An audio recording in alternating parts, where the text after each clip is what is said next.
திறப்பிலே 5 நிமிடங்கள்.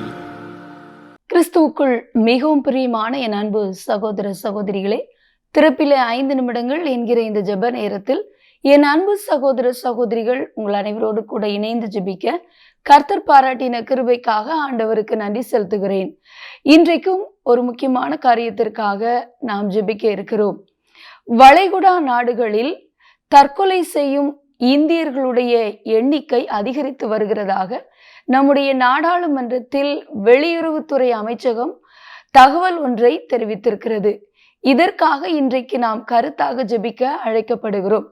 2023 முதல் 2025 ஆண்டுகளுக்குட்பட்ட காலகட்டத்தில் சுமார் 1340 இந்திய குடிமக்கள் தற்கொலை செய்து உயிரிழந்திருக்கிறார்கள் என்று அந்த தகவலில் கூறப்பட்டிருக்கிறது.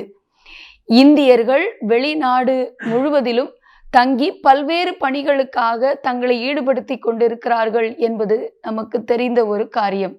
அந்த வகையில் குறிப்பாக இந்தியர்கள் உலகம் முழுவதிலும் இருக்கிற அதே சூழ்நிலையில் வெளிநாடுகளில் இருக்கிற இந்தியர்கள் கடந்த 3 ஆண்டுகளில் மட்டும் சுமார் 39,000 பேர் உயிரிழந்திருக்கிறார்கள் என்று கூறப்படுகிறது. அந்த உயிரிழப்புகள் மத்தியில் தற்கொலை செய்து கொண்ட இந்தியர்களுடைய எண்ணிக்கை அதிகரித்திருக்கிறது. அந்த வகையில் ஐக்கிய அரபு அமீரகம் வளைகுடா நாடுகளில் முக்கிய பகுதி என்று சொல்லப்படுகிற இதில் மட்டும் பலர் உயிரிழந்திருக்கிறார்கள் என்று அதிலே கூறப்பட்டிருக்கிறது. இதுவரையிலும் 1900 பேர் அவ்வாறு வெளிநாடுகளில் உள்ள இந்தியர்கள் தற்கொலை செய்து கொண்டிருக்கிறார்கள். மொத்த உயிரிழப்புகள் என்று பார்க்கும் பொழுது இதுவரையிலும் 39,000 பேர் கடந்த 3 ஆண்டுகளில் வெளிநாடுகளில் இந்தியர்கள் பணி செய்ய போனவர்கள், படிக்க போனவர்கள் என்று சொல்லி பல்வேறு காரணத்துக்காக தங்களை ஈடுபடுத்தி கொண்டவர்கள் உயிரிழந்திருக்கிறார்கள். ஆகவே தற்போது குறிப்பாக இந்த தற்கொலை உயிரிழப்புகள் அதிகரித்திருப்பதை எண்ணி இதற்காக பாரத்தோடு ஜெபிக்க போகிறோம். அந்த முக்கிய தகவலை நான் உங்களுக்கு ஒவ்வொரு பகுதியிலும் மத்திய கிழக்கு நாடுகளில் எந்த அளவிலே இந்த உயிரிழப்புகள், அதாவது குறிப்பாக தற்கொலை மரணங்கள் எவ்வளவு என்பதை நான் உங்களுக்கு வாசிக்கிறேன். ஐக்கிய அரபு அமீரகம் 511 பேர், சவுதி அரேபியா 354 பேர், குவைத்திலே 162 பேர், ஓமனிலே 146 பேர், பஹ்ரைனிலே 101 பேர், கத்தாரிலே 66 பேர், மற்ற நாடுகளில் மலேசியாவில் 131 பேர், அமெரிக்காவில் 62 பேர், இத்தாலி, கனடா மற்றும் பல்கேரியா, இங்கிலாந்து போன்ற நாடுகளில் 30க்கும் மேற்பட்டோர் தற்கொலை செய்து கொண்டிருக்கிறார்கள். ஆகவே தற்கொலை செய்து கொண்ட இந்த குடும்பங்களில் அநேகர் தங்களுடைய பெற்றோரை அல்லது தன்னால் நேசிக்கப்பட்டவர்கள் அநேகரை அவர்கள் இழந்திருப்பார்கள். இந்த குடும்பங்களுக்காகவும் ஜெபிக்க போகிறோம். ஜெபிக்கலாமா?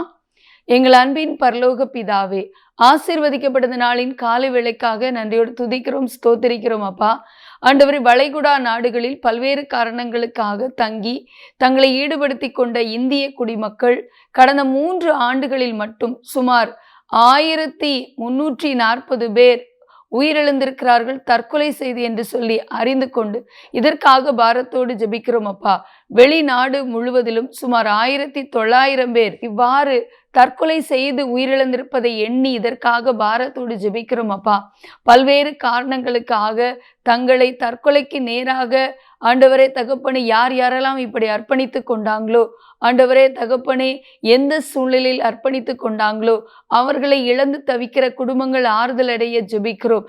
எந்த ஒரு காரியத்திற்கும் தற்கொலை முடிவு அல்ல என்பதை அறிந்து கொண்டு ஆண்டவரே தகப்பனே இந்த தற்கொலைக்கு நேராக கடந்து செல்கிற ஒவ்வொருவரும் அந்த சிந்தையிலிருந்து விடுவிக்கப்பட ஜெபிக்கிறோம்.